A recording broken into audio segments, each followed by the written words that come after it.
Why, hello everyone, my name is Funny, and welcome to a new reading. So, I tried to do another playthrough of, I'm not playthrough, a reading of Fault's Milestone, but sadly I only recorded 3 parts, and plus, of course, it gave me a shitload of copyright notices from every part I upload, which is pretty sad indeed.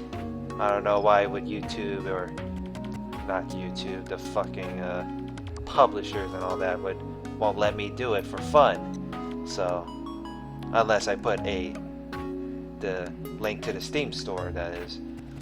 Alright, let me see here. I already configured everything. When I first booted it up, it was loud. But yeah, this is World End Economica. And from what I know, it is based off, not based off, but it is made by the same developers who made Spice and Wolf, from what I know. I may be wrong. I may have to double check just in case. Alright, so we got Japanese, English. Yeah, let's go with the English, because, yeah. In the past, people really believed that there was a doorway to an alternate world on the dark side of the moon. This dark side could not be seen from Earth, and it was only a few decades ago that images were successfully taken of it. As Earth had been visited, mapped, and divested of all its mysteries and secrets, it was made painfully clear that there were no rabbits on the moon, no traces of aliens, and certainly no pieces of portals to alternate worlds. This was perhaps why the journey to the dark side of the moon through the vastness of space was so fascinating for me when my parents took me there as a kid. Mankind had never set foot upon any of the glittering stars that were arrayed before me. When I realized that, I felt a desire to leave my footprints where no one had gone before. It wasn't until after I learned more about the world that it dawned on me that a foolhardy dream that was. Regardless, it was something that shook to the core so much that I nearly wet my pants. Afterwards, everything before me became a stepping stone in my mind towards my dream of setting foot where no one had gone before. I had no time to waste. If I didn't act now, then someone else would leave their footprints there first. Faster, much faster. The population would continue to grow, and time ruthlessly slipped away. Only a handful could be the vanguard of it all. Not a day went by where I didn't ponder what I could see. It would be a new frontier where familiar places, customs, and the past would not exist. A frontier where every small movement I made would become part of history. The footprints of the first humans on the moon could still be found preserved in the Sea of Tranquility Memorial Hall. Those footprints told uncountable tales. Footprints left in the sand measuring just shy of 30 inches. Even so, they were amazing footprints that sent shivers down my spine.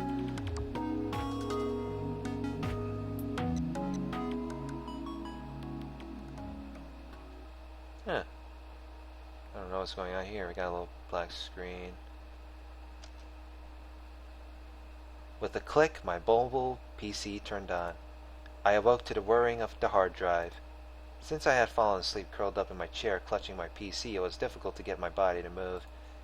My body felt so stiff, I was sure that a careless motion would break something. Even so, I rather enjoyed the sensation of slowly stretching out my limbs from this cramped position after waking up. It made me feel alive and truly let me know that I was awake. I willed my arms to move, then my legs.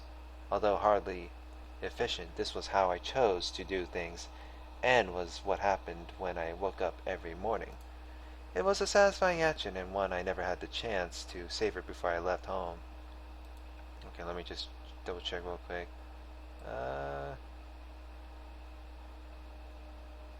little bit around is fine. We got maybe a little bit more sound, unless I'm gonna get some loud explosions. Never had a chance to savor when I went home.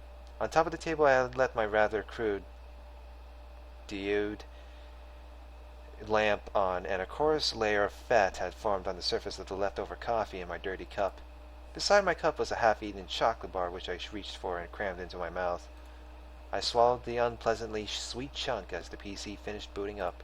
At that moment my brain went to work as I verified that I had my wallet memory cards, and bag on me, and that none of it had been stolen while I was asleep. It appeared that I had survived the previous night. Only then did I breathe a sigh of relief. However, in order for me to survive today, I would have to make more money. Some money. It had been 3 months and 12 days since I left home. Telling myself that I wasn't just some well-to-do kid pretending to be a ruffian, I flipped open the organic display. I was staying in a cheap net cafe. Wow. It was a good-for-nothing establishment that leached Wi-Fi from another shop, and its customers were of equally questionable quality. Hey kid, a fine morning, isn't it? As I left the booth to go wash my face, an unkempt clerk greeted me as he played a game at the counter. I figured he wasn't so much being friendly as much as he was making sure I knew he was watching me. The only entrance and exit were next to the counter, and off to the side on the wall were the words, "Everyone pays, no freeloaders." Even though this sad excuse for a building was built in a sewage canal, money was always collected. The only thing that concerned me when I left home was finding a place to sleep. Though I had some money, I couldn't really change my appearance. A fine morning? I'm not fond of your sarcasm, Earth Dog. The clerk's face twisted into a smile of my retort. Uh-huh. It is unfortunate to not know what a real morning looks like, since the weather's here is just a computer program. He said that lightly as he returned his gaze to his game. He seemed to be from Earth, though I wonder if he came to the moon as unskilled labor, got fired, and ended up here as an outcast of some sort. Why don't you head on back to Earth then? At my words, he turned briefly to glance at me and laughed sarcastically. Things are a bit better here than down there anyhow. That's how he responded. Moon scum. Without responding, I went to the washroom. My name's Yoshiharu Kawamura? I'd rather call you Yoshi. I was born and raised in this lunar city, so I was genuine moon scum. I returned to my booth, entered my password, and booted up the tool application on my computer. A welcome screen, whose only good point was its friendliness, was allowed by a merciless and desolate landscape which akin to the surface of the moon. Countless lines of words flickered on the screen. I imagine it's the kind of effect you get if you took a picture of the undeveloped parts of the moon's surface with a low-res camera. The screen showed a section of the Lunar Stock Exchange. This was the kind of place for moon scum like me to make a living. I'll get rich without needing to break a sweat. I didn't have enough time to earn an honest living. I took a deep breath and went about business.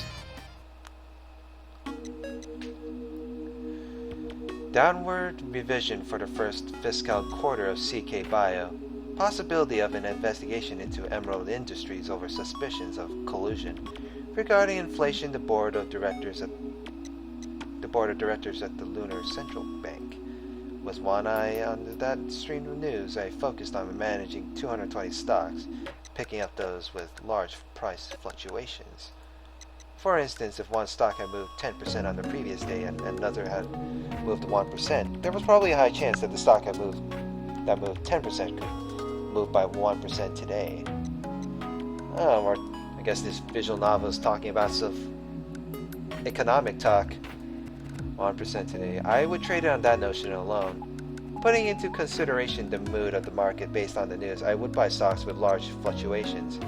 Within the turbulent up and down movement of the price, I could extract some profit, which is what I occupied myself with between 9 a.m. and 5 p.m. lunar time. Between those hours, the only things that went into my mouth were food that I could eat one-handed and drinks. To be honest, I'd be so engrossed in trading that breaks were uncommon. Even if I had the free time to take a break, I'd rather use it to look at my screen to grasp price fluctuations and do some trades. After all, a difference of a few minutes when making the call to buy or sell could easily mean the difference between gaining or losing 1 or 2%. My war chest was 72,000 mules. 1% of that came out to 700 mules. A store clerk here would make 7 mules an hour at best. This was a place where our public school teacher's monthly starting salary was 1,200 mules, so I could make it in a few minutes what they'd make in a month. Of course, over the course of a day's trading, some people'd win and others would lose, but I was on a winning streak of all streaks, and before I knew it, my seed money of 1,000 mules had ballooned to 72 times that. The one and only I did on as hard labor in my life was to build that seed money. Since then, I've just been building my assets through these trades. While the gains were a little less than what they used to be, the greater your assets grew, the faster they grew. So it didn't worry me. It'll be what they call a snowball effect. I'd never seen snow before, but I've seen videos of Earth before, and thus I was familiar with it. I had decided I was going to make even more money and then live in the center of this lunar city. It's a place where tons of ridiculously smart people were gathered. It's said that 70% of this world's wealth was held by the people there. I'd live it up there, and then... The back of my head was high on these kinds of delusions as I performed trade after trade like a man possessed. That's why it took me a while to notice. I finally did after I got smacked on the head. Bah! Yo, kid. I turned around to see that clerk from before standing in front of the booth's opened the door. What, you want more money? Since when did this place become prepay? Or what, was it something else? Was making money not allowed here? What do you want? I'm busy. As I glared at him, the overly skinny, blary-eyed clerk let out a tired sigh. That's your reply? I came to tell you that the police are on their way to gather up street urchins and... Before the clerk finished his sentence, my PC had been closed and thrown into my bag. Hey, wait! The employee grabbed my shoulder as I tried to push him aside and exit the booth. Though he was thin, he was still muscular, strong enough to remind you that he wasn't an adult. Still, I always kept a set amount of money in my breast pocket for times like this. I grabbed it and thrust it into his hands. Keep the change. I put on my hat, shouldered my bag, and ran down a narrow corridor. Wondering what was going on in the booth, a bunch of guys, who looked like they just mumbled useless replies to any police questioning, peeked through the cracks from their booths, wondering if someone had been arrested. Oh boy. After sliding past the dirty counter, I made it to the store's even filthier exit. The chipped away paint and rust made the already cramped building feel even more claustrophobic. I ran straight down the hallway towards the open air. There were stairs if I turned left at the end of the hall, but I had never had any plans to use them in the first place. Without a moment's hesitation, I kicked off the floor, jumping as high as I could, passing over the concrete wall, and my body flew out over the street. Because the cafe was on the 5th floor of the building, there was a heck of a view below me. Oh geez. I jumped towards the wall of the building opposite me and then kicked off from that wall, aiming back towards the wall of the first building. Once the sole of my foot hit a pipe on the wall, I jumped straight up with all of my strength and resolve. Human genes had been fine-tuned for living on Earth over millions of years, so with some weight training, anyone could perform feats like these on the moon, where the gravity was lower. What you couldn't do was to allow yourself to miss your daily training. Jumping from wall to wall, I quickly reached the 14th floor of the building next door. I guess my heart rate did go up a bit. I glanced down to see a pair of blue uniformed policemen looking bored as they tapped their batons on their shoulders and climbed the stairs. It seemed that clerk wasn't playing a prank on me when he gave me that tip. I already paid my thanks to him when I handed him that money, though by now he should probably have already used the change from it to kick back with a store-bought beer. For a moment I opened up my bag in the hallway and flipped open my PC screen. I ran off in the middle of a trade, and so my position hadn't changed. I should be able to get at least a weak wireless connection out here.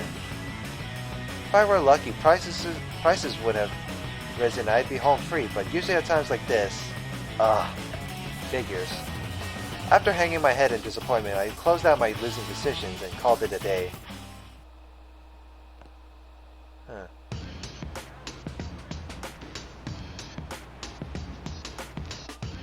Oh, we got some nice looking hip-hop music going on.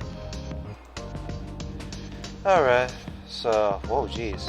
How many save? There's only 3. Save here.